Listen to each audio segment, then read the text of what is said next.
안녕하세요. 저는 25형 가야금 창작자 소정민입니다. 이렇게 만나 뵙게 되어서 너무 반갑습니다.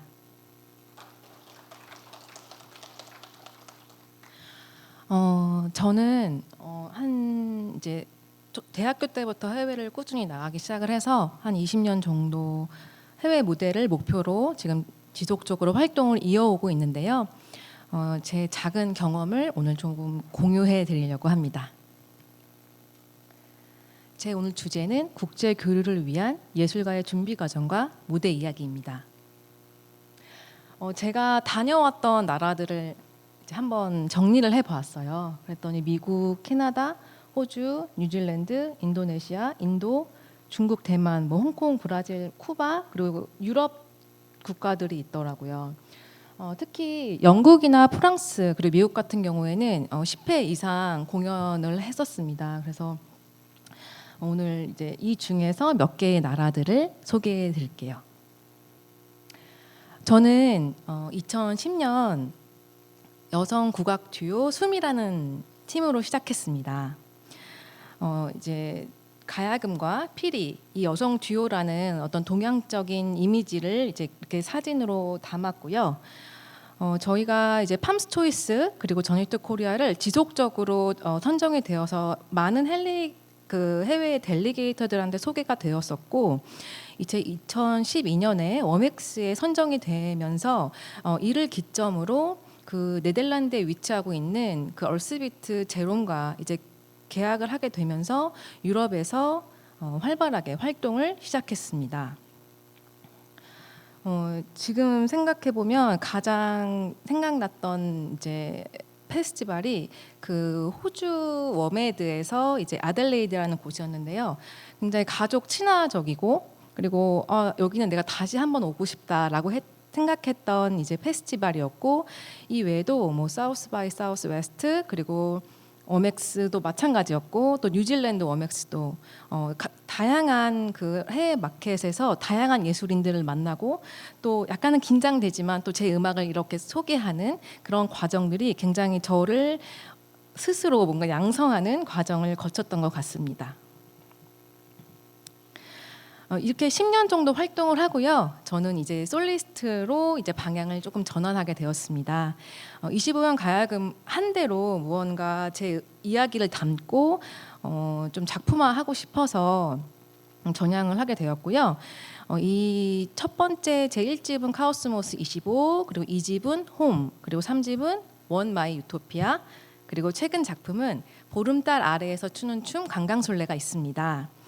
저는 사실 제가 그 한예종을 다닐 당시 사실 전통원에 잘 안 있었고 무용원이나 연극원 그리고 미술원에 많이 있었어요. 이제 그러면서 지금 이 작품은 그 최정화 작가님이라고 현대 작가님이신데 작가님의 전시회 그 오프닝 공연도 많이 맡게 되어서 이제 이번에 이렇게 작품처럼 사진을 찍게 된 사진이에요. 이런 사진들을 제가 뒤에 나가서 한 번 더 말씀드리니까 이제 잘 봐주시면 감사하겠습니다. 보통 이제 해외를 나가게 되면 여러분들이 어떻게 다녀오셨어요? 라는 질문을 많이 하세요. 여러 작품들이 있지만 저는 오늘 이제 시간 관계상 원 마이 유토피아라는 작품이 어떻게 해외에 진출하게 되었는지 설명을 드리려고 합니다. 먼저 2020년에는 한국문화예술위원회 창작 아카데미 선정이 됐어요. 이 과정을 통해 어떤 제가 하고 싶은 작품의 리서치나 이제 어떤 인터뷰 그리고 음악의 어떤 스케치 과정을 거쳤고요. 이제 2021년 서울문화재단에 선정이 되면서 이제 아카이브 형식의 기록물들을 남기기 시작했습니다. 이후에 2021년에 이제 팜스 초이스에 선정이 됐어요. 사실은 다 전 작품들도 이제 그 팜스 초이스나 서울 뮤직 위크에 선정이 됐었는데 안타깝게도 이제 코로나가 이제 발생되면서 이제 뭔가 흐지부지 되었고 이제 본격적으로 2021년에 이제 팜스 초이스에 제 작품을 선보이게 됩니다. 이후에 캐나다 몬트리올 시나르 비엔날레 그리고 홍콩 퍼포밍 아트 엑스포 그리고 미드 아틀란틱 아트 그리고 예술경연지원센터 공연 유통 협력 사업까지 선정이 됩니다. 그리고 이제 코피스 사업에서도 이제 선정이 되어가지고 그 이야기 또 뒤에서 해드릴게요. 그러면 원 마이 유토피아는 어떤 작품입니까? 제가 10년 정도 수음 활동을 하면서 이제 유럽의 어떤 성만 봐도 감탄하는 제 모습이 어느 순간 조금 부끄럽더라고요. 아, 내가 한국에 이렇게 아름다움을 조금 지나친 건 아닌가라는 생각이 들어서 이제 광주로 내려가게 됐습니다. 그래서 이제 전남대학교에서 이제 국악 이론으로 굿 현장 조사를 시작하게 됐어요. 굿은 이 땅에 왜 생겨났는가? 그리고 굿의 음악은 어떤 구조를 가지고 있는가? 그럼 나는 이것을 어떻게 재해석하여서 무대화하였는가? 해서 원 마이 유토피아라는 작품이 만들어졌고요. 이 작품의 의미는 제가 만든 이 음악의 세계에서 이제 위로받고 가세요라는 의미를 담고 있습니다. 그래서 이제 연주는 이제 저 포함해서 판소리, 김유리, 타악, 오르간, 한국무용 그리고 이제 크리에이티브 PD님이 이렇게 참여하셔서 만든 작품이었습니다. 이 작품은 이제 2021년 팜스 초이스에 선정이 되었는데요. 이때 그 전주 소리축제 집행위원장이신 김희선 교수님 그리고 그 국악방송 장수홍 PD님입니다. 이 장수홍 PD님께서는 저희가 이 춤으로 활동했던 당시 21세기 한국음악 프로젝트에서 실험정신상을 받았는데요. 그때 하셨던 말씀이 숨의 음악은 영국 시장과 굉장히 진출하기 쉬울 것 같다는 생각이 드셔서 저희를 초청을 해주셨고 숨으로서는 이 국악방송 프로젝트로 처음 참여하게 되었는데 이 팜스 초이스 때도 와주셔서 저의 공연에 대한 평을 같이 해주셨습니다. 그리고 크리스퍼 콘도인데요. 송스 라인스의 그 기자님이세요. 네, 제가 숨 때 네트워크를 쌓았던 분이신데 이제 이때 와서 제가 잠깐 좀 한국에 오래 있을 때가 있었는데 너 어디 있었어? 사람들이 너 어디 있었냐고 물어봐 이렇게 스몰 토크를 하면서 이제 또 관계를 이어나가기도 했습니다. 그 다음에 이 팜스 초이스에는 10팀 정도가 이제 다 선정이 돼요. 근데 이제 이 분이 누구시냐면 그 시나르 비엔날레 감독님이십니다. 근데 이 시나르 쪽에서 10팀 중에 3팀 정도의 어떤 프라이빗한 미팅을 원하셨어요. 그래서 이제 줌을 통해서 미팅을 했는데 처음에 딱 들어가면 이제 큰 방에서 이제 그냥 헬로 인사를 하고 이제 시나르 다른 관계자들과 이제 같이 그 약간 제 작품에 대한 소개를 하는데요. 그래서 제 피디님과 같이 열심히 준비를 해서 제가 막 얘기를 하는데 뭔가 반응이 시큰둥한 거예요. 그래서 좀 약간 허무했지만 이것도 경험이다라고 생각하고 넘어갔습니다. 그리고 나서 2021년 말에 이제 홍콩 아까도 제가 부산문화재 그 아트마켓에서 잠깐 얼굴을 봤던 것 같은데 프리 스페이스 재즈 페스티벌의 감독이신 컹에게 메일이 옵니다. 아직 코로나 시국이니 각 나라의 아티스트들이 인터랙티브로 즉흥음악 페스티벌을 하면 어떻겠냐라는 제안을 해주셨어요. 근데 콩도 마찬가지로 이 팜스 초이스를 통해서 저를 알았다고 하더라고요. 그래서 이를 통해서 저는 이제 그 홍콩에서 이제 인터랙티브 공연을 하게 되었고요. 이 공연을 통해서는 혹시라도 제2의 코로나 사태가 터졌을 때 이 인터랙티브에 조금 더 확장된 개념의 공연을 할 수 있겠구나라는 좀 경험을 얻었고 이제 그 비엔날레 시나레 비엔날레 이제 그 공식 쇼케이스 지원을 직접 써서 이제 했더니 공식 쇼케이스에 선정이 되어서 이제 가게 되었습니다. 근데 시나르 비엔날레 같은 경우에는 사실 북미 최대의 예술 마켓이잖아요.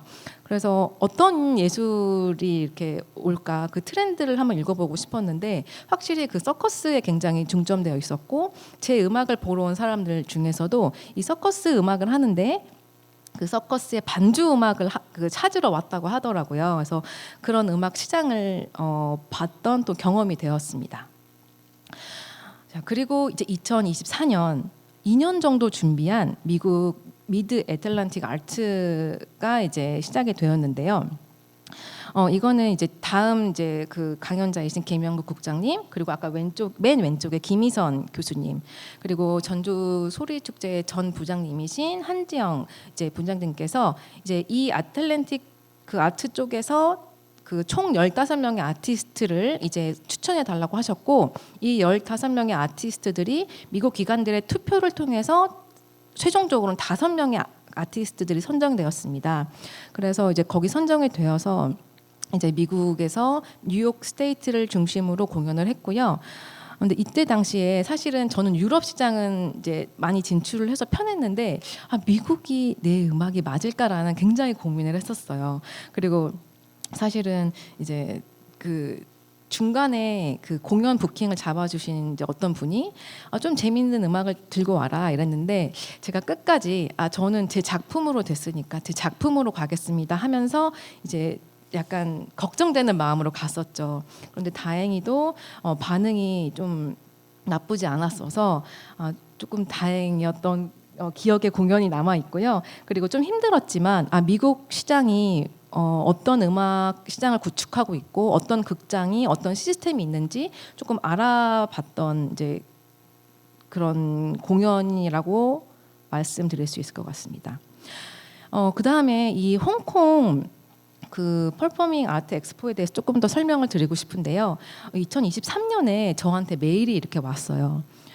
이런 엑스포가 개최하니 참가해 주세요.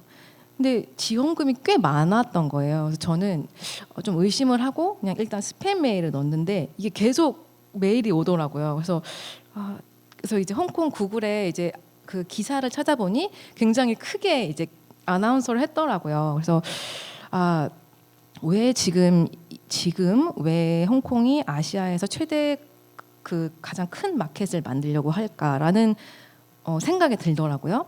그러던 중에 불현듯 2011년에 사실은 유럽의 해외 델리게이터들이 한국 시장을 찍고 중국으로 넘어가려고 했었어요. 그래서 저희도 2011년에 베이징에서 공연을 했었거든요. 그런데 아쉽게도 아직까지 그 당시만 해도 중국은 그 문화 구축이 잘 되어 있지 않았었어요. 그래서 뭔가 흐지부지 다 끝났던 기억이 남아 있습니다. 근데 이후에 홍콩이 중국령이 되죠. 그렇기 때문에 아마도 중국은 홍콩을 앞세워서 이렇게 문화 통합을 이루려고 하고 아시아의 어떤 큰 마켓을 만들려고 하는 것이 아닌가라는 생각이 들었어요. 그 이유 중에 하나는 이제 앞서 그 설명드린 것도 있지만 이 다음 프로그램이 마카오, 홍콩, 중국, 대만 아티스트들을 위한 프로그램 개발을 하고 있었었고요. 그래서 이 모든 질문들을 다 이렇게 합해 보니까 마지막 남은 퀘션이 그렇다면 이 아트 마켓은 자국민의 어떤 가치 개발을 위한 마켓이 될 것인데 그러면 외국인들한테는 과연 얼마의 유효 기간으로 이런 많은 좋은 지원금을 지원해 줄까? 5년이었어요. 제가 생각했을 때는. 그래서 빨리 이래라도 얼른 지원을 해야겠다 해가지고 되든 안 되든 일단 지원을 했는데 돼서 작년에 시추 센터에서 이제 2회 공연을 했고요. 이때 당시 이제 조금 현장 상황을 말씀을 드리면 굉장히 그 해외의 그 공연 작품들은 퀄리티가 굉장히 높았습니다. 저도 호주의 어떤 그 아티스트가 와서 작품 소개를 하는데 이런 작품도 있었구나 하고 굉장히 감명 깊었던 기억이 있어요. 그러나 이제 한국 기관의 어떤 분이 저에게 그런데 아직은 1회라서 그 어떤 구축이 좀 미미한 것 같다라고 얘기를 하시더라고요. 그렇지만 아직까지 시간이 많이 남아 있으니까 굉장히 지켜봐야 할 엑스포라고 생각합니다. 이게 홍콩 그 재즈 페스티벌 그 공연이에요. 지금 이 화면에 보이는 게 저희고요. 이 밑에 좀 어두컴컴하긴 한데 홍콩 이제 아티스트들이 있습니다. 그래서 저희가 그 일주일 전부터 계속 그 기술 장비에 문제가 없는지 확인을 계속했고요. 즉흥 음악을 했을 때 굉장히 기술적으로는 아무 문제가 없이 공연을 잘 마쳤습니다. 그리고 이제 시나르 비엔날레에 가서 이렇게 작은 부스를 사서 이제 공연 홍보를 했는데요. 저는 사실은 이런 그 부스나 이렇게 뭐 스몰 토킹이나 이런 거에 좀 취약해요. 그런데 그래도 꽤 재밌었던 이제 부스 홍보 경험이었습니다. 뭐 이 밖에도 코피스 지원을 통해서 그리고 예술 경연 지원 사업을 통해서 이제 공연에 무사히 잘 올 수 있었고요. 제가 드리고 싶은 말씀은 이제 전반적인 이 트렌드를 좀 이제 아트마켓이 어느 방향으로 흘러가고 있는가라는 것을 항상 늘 보시면 좋을 것 같아요. 그리고 여기에 맞는 지속적이고 안정적인 사업들이 뭐가 있는지도 꼭 살펴봐야지 이제 그 외국 이제 초청하고 싶은 기관들과 얘기가 조금 더 안정적으로 흘러가거든요. 그래서 저 혼자 될 수 없는 부분들은 이렇게 검토도 하시고 사업들도 찾아보시면 좋을 것 같습니다. 제 음악에 대해서 조금 정리를 해보니 저는 그 동시대에 살아가고 있는 보편적 음악 언어를 가지고 있어요. 저는 관찰하는 걸 좋아하거든요. 한국에선 왜 이런 일이 벌어졌을까? 한국은 왜 이런 음식을 먹을까? 그러니까 이런 관찰하는 걸 굉장히 좋아하는 것 같아요. 근데 그게 제가 음악에 담아서 외국에 갔을 때 외국 사람들의 반응이 네 음악에서는 이런 게 우리나라 이런 게 보이더라. 이게 뭔가 음악적인 굉장히 언어로서 소통하는 부분들이 굉장히 좋고 그것이 저의 정체성이 아니었나 라는 생각이 들더라고요. 그리고 한국 전통 악기의 특수성 그리고 한국 문화에 대해서 또 뭔가 그들한테는 신비로운 부분이 있을 수 있거든요. 실제로 그 숨팀을 했었을 때는 저희 메인 사진이 그 공연 극장에 프로그램이 굉장히 많은데 거기서 많은 곳에서 메인 사진으로 올렸어요.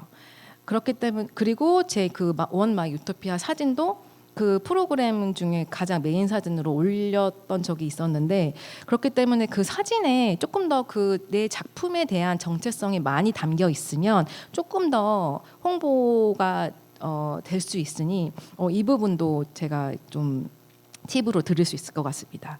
그리고 이제 25년 가야금의 선율의 다이나믹, 공감대 형성. 항상 음악 끝나면 이제 그 미국에서 공연을 한 다음에 너 굉장히 다이나믹하다. 네 음악은 굉장히 이 높고 낮음이 굉장히 많다. 뭐 이런 얘기를 해주세요. 그래서 뭐 연주력도 같이 얘기할 수 있겠죠. 그래서 그 다음 정리를 해보면 음악 연주력입니다. 음악이 좋아야 되고요. 그렇다고 제 음악 좋다는 건 아니고 저도 이제 운 좋게 잘 다니고 있는 것 같고 그렇지만 느꼈던 부분은 음악 정체성이 중요한 것 같아요. 그리고 그 연주력. 제가 실제로 이제 숨 때 공연 내리자마자 벨기에에서 극장에서 공연했었어요. 그래서 잠깐 테크닉만 연주를 하자. 그래서 소위 말하는 영혼으로 안 담았다고 하죠. 영혼으로 안 담은 상태로 테크닉만 했는데 그날 음반이 한 장도 안 팔린 거예요. 그래서 그때 저희 음향 감독님이 이럴 거면 이렇게 하지 말라고 하셨던 이를 기점으로 저희가 한 번도 이런 스케줄 그리고 이런 태도를 보이지 않았었습니다. 그리고 작품의 정체성이 너무 중요합니다. 그리고 포트폴리오 뭐 사진, 영상 그리고 뭐 PPT 아니면 짧은 영어로 난 이런 작품이야라고 준비를 해주시면 좋을 것 같아요. 그리고 지원 사업 활용. 그리고 마지막으로는 이 에어태그인데요. 제가 사실은 말씀을 안 드렸지만 이 과정 속에서 악기가 안 온 적이 너무 많았어요. 그래서 꼭 이 에어태그를 악기에 담아 두시고 이제 가시면 공항에 이제 가셔서 이제 악기가 안 왔어요. 그러면 공항 직원들은 이게 어디 있는지 몰라 이렇게 얘기를 하거든요. 그런데 에어태그로 보면은 어느 공항에 있는지 알잖아요. 그럼 이 공항에 있으니까 이때까지 꼭 찾아줘 이렇게 하면은 어느 정도 좀 뭔가 이제 좀 발빠르게 움직이더라고요. 그래서 이 에어태그는 제가 꼭 추천드리겠습니다. 그렇다면은 해외 진출이 꼭 이런 식으로만 돼야 하나요? 아니요, 저는 이 레지던스라는 또 하나의 또 매개체를 또 말씀드리려고 하는데요. 먼저 이 레지던스란 거주의 의미로 예술가들이 일정 기간 체제하면서 예술품을 만들어내는 작업 공간입니다. 저는 이제 이 소리에 좀 예민한 편이어서 조금 제가 못 알아듣는 언어의 나라를 가면 좀 그게 음악으로 들리고 제 작업에 조금 집중할 수 있더라고요. 그래서 조금 작업에 집중하고자. 그리고 제가 이제 그 나라에 가면 왜 그 나라들은 왜 저런 집을 짓고 저런 음식을 먹고 쟤는 왜 저렇게 음악을 할까? 이런 궁금증, 그런 궁금증도 있어서 갔고요. 그리고 예술가들과의 교류, 그리고 문화에 대한 이해 때문에 갔습니다.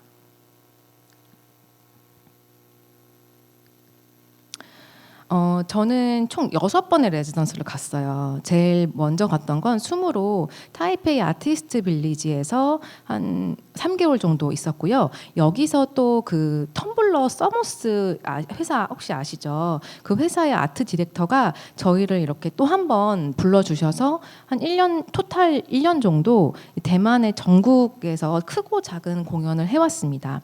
그래서 이를 통해서 제가 느꼈던 부분은 사실은 숨 활동을 하면서는 이게 도시에 찍고 공연을 하고 또 그 다음날 옮겨서 공연을 하고 이게 좀 그 나라에 대해서 충분히 느끼지 못하는 부분이 아쉽더라고요. 그래서 레지던스가 또 이런 또 장점이 있구나라는 생각이 들어서 다음부터 계속 레지던스의 사업들을 꾸준하게 찾아보게 되었습니다. 이제 처음 갔던 레지던스가 이 2012년 미국 그 뮤직 인스티튜트 재즈 아카데미였어요. 전통 공연 예술 진흥 재단에서 기획자 10명 그리고 연주자 10명을 이제 선정을 해서 재즈 이제 교육을 시켜주고 이제 미국 시장이 어떤 시장인지에 대한 어떤 그런 설명을 듣는 수업이었고 한 10일 정도 했던 것 같아요.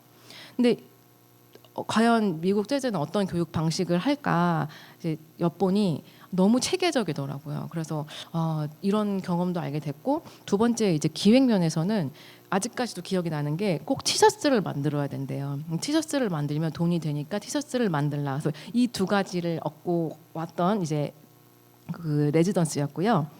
그 다음에는 그 프랑스 국제예술촌입니다. 사실 미술 쪽이 더 많이 이렇게 활발하긴 한 것 같은데 저는 제가 그 재즈 보컬리스트 나윤선 선생님과 그리고 백건호 피아니스트 선생님을 너무 좋아했어요. 그래서 그 선생님들이 활동하시고 사시는 그 파리는 어떤 곳일까라는 생각이 들어서 이제 파리 국제예술촌에 이제 제가 여기서 하고 싶은 내용들을 한국말로 정리한 다음에 영어로 번역해서 다시 프랑스어로 번역한 다음에 우편으로 붙였어요. 지금은 온라인으로 하는 것 같은데 이때만 해도 이렇게 직접 우편으로 붙여서 선정이 안 되면 다시 받는 이런 시스템으로 이제 선정이 되었는데요. 이때 한 2개월 정도 있었고 한국문화예술위원회 국제예술교류 지원 사업을 받고 나서 갔습니다. 근데 여기서 저는 제 예술 인생 중에서 가장 아직까지 너무 기억에 남는 것들이 너무 많아요. 먼저 이때 만들었던 곡들이 아직까지도 많이 연주가 되고 있고요. 특히 제 곡이 이 부산이나 김해에서 많이 연주되고 있거든요. 그래서 오늘 이렇게 부산에서 처음 한다고 해서 너무 반가웠었습니다. 그리고 또 한국문화원에서도 미리 연락을 주셔가지고 독주회를 가질 수 있었었고요. 그리고 제 숙소가 그 노테르담 성당 바로 앞에 있었었거든요. 마레지구에. 그래서 굉장히 좋은 조건에 굉장히 집중할 수 있었던 레지던스였다고 생각합니다. 그 다음에 이건 2017년 LA 바르단 오브센 피안이에요. 제가 앞서 2012년 몇 년도였지? 2012년에 이제 그 LA의 미국 재즈 아카데미를 갔었을 때 사실 매일 공부를 한 건 아니었고 이제 가끔씩 재즈 공연도 보러 갔었는데 그때 이 친구의 음악을 연주를 하고 있더라고요. 그래서 너무 좋다 해서 이제 SNS로 이제 친구를 맺습니다. 그리고 나서 2016년에 알고 보니까 이 친구가 한국에서 이제 재즈 수업을 한다는 거예요. 그래서 제가 메시지로 나 이런 음악한 사람인데 너 한국 올 때 우리 만날까? 근데 그 친구가 제 영상을 보고 만나자고 하더라고요. 그래서 양재동 연습실에서 제 음악을 보여주고 그리고 나서 그 친구가 너 내년에 미국 올 수 있어? 그래서 갈 수 있지. 한 다음에 마찬가지로 이제 한국문화예술위원회 국제예술교류 지원금을 받고 이제 가게 되었습니다. 이때 제 기억으로는 이 나라 도움이 처음 도입이 돼 있었어요. 그래서 굉장히 그 한국문화예술위원회 그 기관 선생님과 굉장히 울면서 막 이거 어떻게 그때는 이렇게 뭔가 자세한 설명이 없어가지고 그때 울면서 막 지원금을 이렇게 받았던 또 기억이 있습니다. 근데 이때 제가 이제 한 10일 정도 이제 체류를 하면서 이 친구와 같이 작업을 했는데 지금은 그 카라츠 교수로 이제 임용이 돼서 이제 학생들을 가르치고 있습니다. 근데 굉장히 그 음악의 수준이 제가 생각했던 것보다 너무 높더라고요. 그리고 제가 배워야 될 것들이 굉장히 많아서 뭐라고 해야 될까? 제가 조금 많이 배워야겠다. 그리고 좀 부끄러웠던 그렇지만 이러한 과정이 또 나를 키워주니까 굉장히 좋은 발돋움이 되었다라고 했던 공연이라고 할 수 있습니다. 자, 이제 그 다음에 2019년에 이제 부산에 아마 그 사업 그 본부가 있다라고 제가 알고 있는데요. 쿠바 예술 교류 협회 쪽에서 연락이 왔습니다.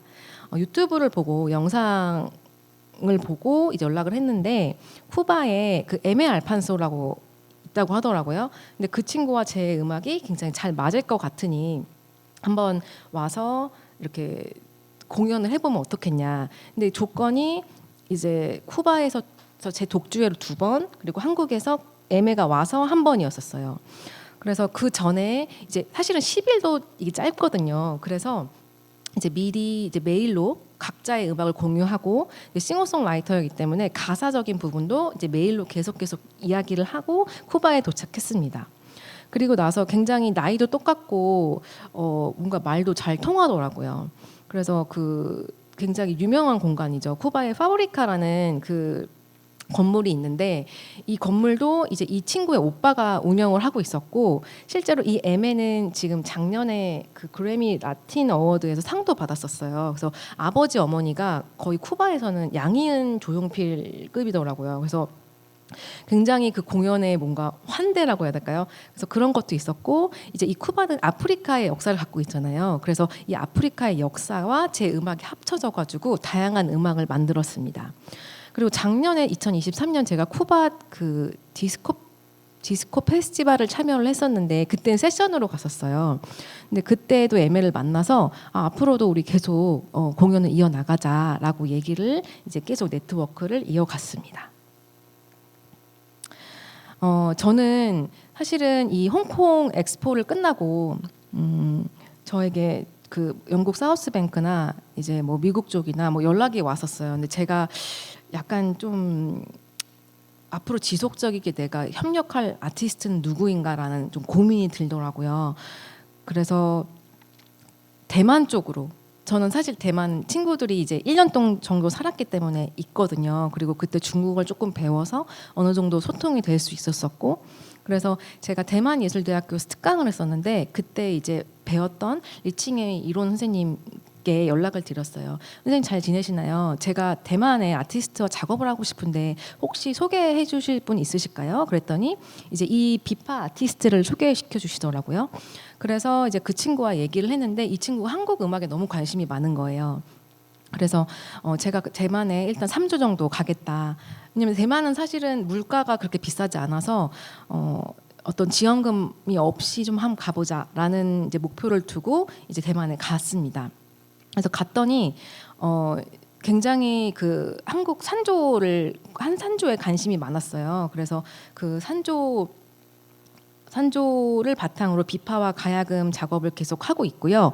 이때 그 지금 양쪽에 보이시면 알겠지만 맨 오른쪽 분이 부산 출신 분이세요. 동이라고 작년에 이제 그 한국 대중음악상에서 상도 받으셨는데 대만에서 굉장히 활동을 즉흥음악 연주가로도 프로듀서로도 활동을 굉장히 많이 하고 계시고 이때 대만 사람들이 저에게 너 2022년에 홍콩에서 공연하지 않았어? 뭐 예를 들어 엑스포에서 공연하지 않았어? 이렇게 물어보더라고요. 그래서 대만 쪽에서도 굉장히 그 페스티벌에 관심이 많았구나. 그래서 제가 생각했던 그 홍콩 그 퍼포밍 아트 엑스포가 이런 흐름으로 가고 있구나라는 것을 어느 정도 예측할 수 있었던 부분이었습니다. 그래서 너무 이제 레지던스에서 중요한 거는 레지던스의 지속 검색입니다. 사실 저희가 갑자기 막 나갈 수도 없고 계획을 해야 되잖아요. 근데 레지던스는 어느 정도 이제 그 지원 날짜랑 기관 체류 일정이 정해져 있기도 합니다. 그리고 제가 정할 수도 있고요. 저 때는 그 한국문화예술위원회에서 그 레지던스 검색에 관한 그 홈페이지가 있었어요. 그래서 제가 거기 이제 자주 들어가서 여기 이런 레지던스가 있고 이 나라에는 이런 레지던스가 있으니까 준비를 해보자라고 좀 계획적으로 진행을 했던 것 같아요. 그리고 이제 해외 기관의 지원 내용 검토가 정말 중요해요. 왜냐하면 그 제가 갔던 그 국제예술촌 같은 경우에는 뭐 무대를 한번 해주고 숙소는 조금 저렴하게 해주고 뭐 인터넷은 뭐 어떻게 하고 뭐 이런 부분들이 있었거든요. 그래서 이런 지원 내용은 꼭 검토하시고 가셨으면 좋을 것 같습니다.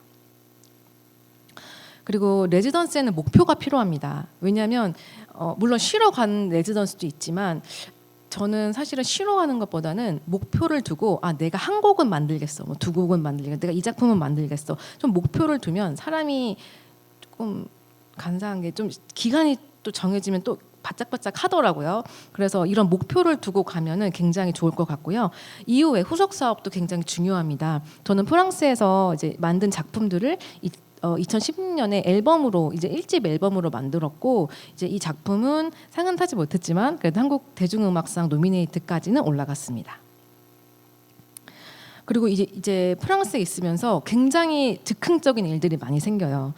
뭐 해볼래? 뭐 같이 즉흥 연주 해볼래? 같이 음악 만들어 볼래? 그래서 그런 오픈 마인드가 굉장히 중요합니다. 제 이야기는 여기까지인데 시간이 조금 더 있어서 설명을 드리면 저는 사실은 이렇게 또 낯도 많이 가리고 그래서요. 이게 스몰 토킹을 잘 못해요. 뭐 예를 들어 스피드 그 미팅도 있었고 예술경영진흥센터에서 여러 가지가 있었는데 사실은 솔직히 말씀드리면 저는 그것을 활용하지 잘 못했어요. 그렇지만 제가 이제 믿고 있었던 것은 제 작품의 과정들 그리고 분명하게 연락이 오는 기다림 그리고 그렇게 기다리니까 연락이 자연스럽게 왔고 이어지더라고요. 그래서 제가 앞서 말씀드린 부분들을 조금 팁으로 여기시고 좀 해보시면은 또 저와 같이 또 과정을 통해서 더 많은 해외 진출을 하실 거라고 생각됩니다. 제 이야기는 여기까지입니다.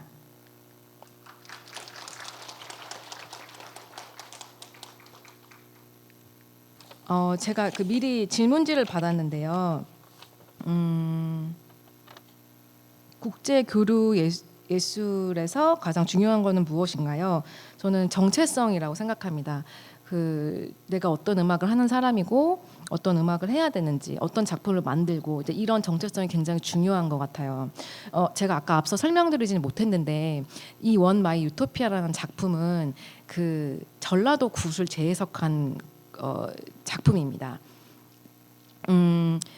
제가 그래서 미국 가서 I have been studying the Korean shaman music 이렇게 하면 미국 사람들이 제가 약간 무당으로 이렇게 공연을 하는 줄 아는데 이제 그걸 나중에 알았어요. 그래서 미국 무당이 저한테 이렇게 SNS 신청을 이렇게 하고 그러더라고요. 근데 그건 아니고요. 저는 이제 이론가로서 이제 현지 조사를 시작을 했어요. 그래서 굿을 이렇게 조사를 하면서 아까 말씀드렸다시피 그런 정체성들을 하나하나씩 제 음악에 투영하였습니다. 그래서 가장 중요한 것은 자신의 정체성 그리고 그 정체성을 한눈에 담을 수 있는 사진 혹은 영상, 작품이 중요할 것 같습니다. 그리고 저작권 관련된 부분에서는요. 저는 제가 제 음악으로 연주를 하기 때문에 이 저작권에 대한 거는 제가 정확하게 답변을 못 드릴 것 같아요. 근데 제 자신의 작품으로 하는 사람들은 이 부분에 대해서는 문제가 없을 것 같고요. 그리고 나서 이제 문화재단 사업을 클래식이 아닌 OST 개념의 곡 연주로 사업 선정이 될 확률 같은 게 있는지 궁금합니다. 이 부분에 대해서 저는 조금 팁을 드릴 수 있는 부분은 사실은 제 이제 제자들이죠. 제자들 중에 그 유튜버 30만 명의 구독자 수를 가지고 있는 야금야금이라고 있습니다. 네, 이 야금야금 같은 경우에는 이미 그 대중성을 갖고 있었고 이제 유튜버 라방도 꾸준히 하고 있고요. 그런 상태에서 OST를 하면 사실은 그 문화원이나 이제 대사관 측에서 이렇게 K-팝의 주제를 가지고 초청을 해주시더라고요. 그리고 재작년에는 이제 KBS 그 K-팝에서 솔로로 공연을 했었어요. 그래서 여기서 말씀드리고 싶은 거는 OST로 뭔가를 이렇게 해외 진출을 하고 싶을 때는 그 자신의 어떤 그 대중성을 어느 정도 입지를 다진 후에 그 다음에 무언가를 생각을 하는 것이 좋습니다. 그래서 그 부분은 이렇게 설명을 드릴 수 있을 것 같아요. 프로덕션을 운영하면서 어떤 어려움이 있었고 어떤 것을 해결했을 때 가치를 느끼셨는지 궁금합니다. 저는 운영은 늘 어렵습니다. 그런데 다행히도 저는 많은 정부 기관들, 뭐 코피스를 비롯해서 뭐 예술경영지원센터, 뭐 한국문화예술위원회, 국제예술교류지원 기금 등 다양한 기금들을 통해서 그래도 그 고비를 함께 넘어온 것 같아요. 그래서 물론 고민이 있지만 그걸 도와줄 이렇게 기관들은 분명히 존재하니까 그런 것들을 늘 찾아보시면 좋을 것 같습니다. 그리고 어떤 것을 해결했을 때 가치를 느끼셨는지, 제 솔로로 나갔을 때는 어쨌든 저랑 같이 가는 멤버들과 제작팀이 있잖아요. 근데 그들한테 어느 정도 수익을 냈을 때 좀 그때 가치를 느끼는 것 같아요. 그리고 제 개인적으로는 공연이 끝나고 밖에 나갔을 때 그 그 관객들이 제 음악에 대해서 자신의 경험을 투영해서 얘기를 할 때 저는 그때 굉장히 제가 해외에서 공연하는 어떤 가치를 느끼고 있거든요. 그리고 이 비자 문제가 있는데요. 비자 문제는 좀 이제 미국 같은 경우에는 좀 많이 좀 쉽지 않습니다. 그래서 쉽지 않지만 또 갈 수는 있어서요. 근데 이 부분도 제가 변호사는 아니기 때문에, 왜냐면 미국 같은 경우에는 그 회사에서 해주는 개념이기 때문에 제가 여기서 자세하게는 말씀을 못 드릴 것 같아요. 그리고 현지에서의 소통을 위한 사전 준비 작업 등은 무엇이 있나요? 언어 통역. 사실 저는 영어를 그렇게 잘하지 않습니다. 중국어도 그냥 스몰 토크 정도예요.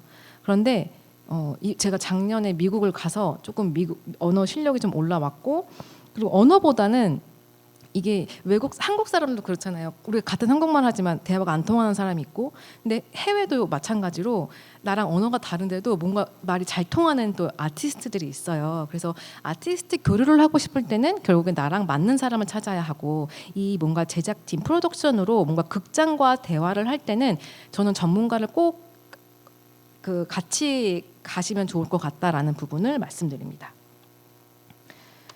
환경을 위한 문화예술로 함께하고 싶습니다. 어떻게 해야 할까요? 그리고 융복한 미디어 창작극도 해외 공연에 가능한지요? 환경을 통한 문화예술은 사실은 앞으로도 굉장히 우리가 관심을 가져야 할 저도 그 부분이라고 생각을 합니다. 실제로 제가 아까 홍콩에서 그 호주 예술인들을 만났을 때 그 작품이 뭐였냐면 원주민들을 위한 이야기였어요. 그래서 원주민들이 불타는 차가 있었고, 그 원주민의 춤을 추면은 이제 옆에서 그 오케스트라를 연주를 하고 뒤엔 영상이 나오는 작품이었었거든요. 그런데 그런 작품들을 보면서, 이건 물론 환경은 아니었지만 어떤 역사성을 다루는 거잖아요. 그래서 이런 부분들은 확실히 그 리서치가 중요하고요. 그리고 작은 무대에서부터 시작을 하셔야지 그 견고함을 잘 다질 수 있을 거라고 생각을 합니다. 그리고 마찬가지로 융복한 미디어도 융복한 미디어를 제가 가본 적은 없는데, 아무래도 이거는 운송비에 이제 문제가 있을 것이기 때문에 이 부분에 대해서 그리고 이제 나라마다 이 또 그 전기 220V 뭐 예를 들어 110V 이런 게 다르잖아요. 그래서 여기서부터 굉장히 뭔가 많은 문제들이 있더라고요. 그래서 이런 부분들을 세세하게 서로 잘 얘기만 된다면 언제든지 그 융복한 미디어도 진출할 수 있을 거라고 생각합니다.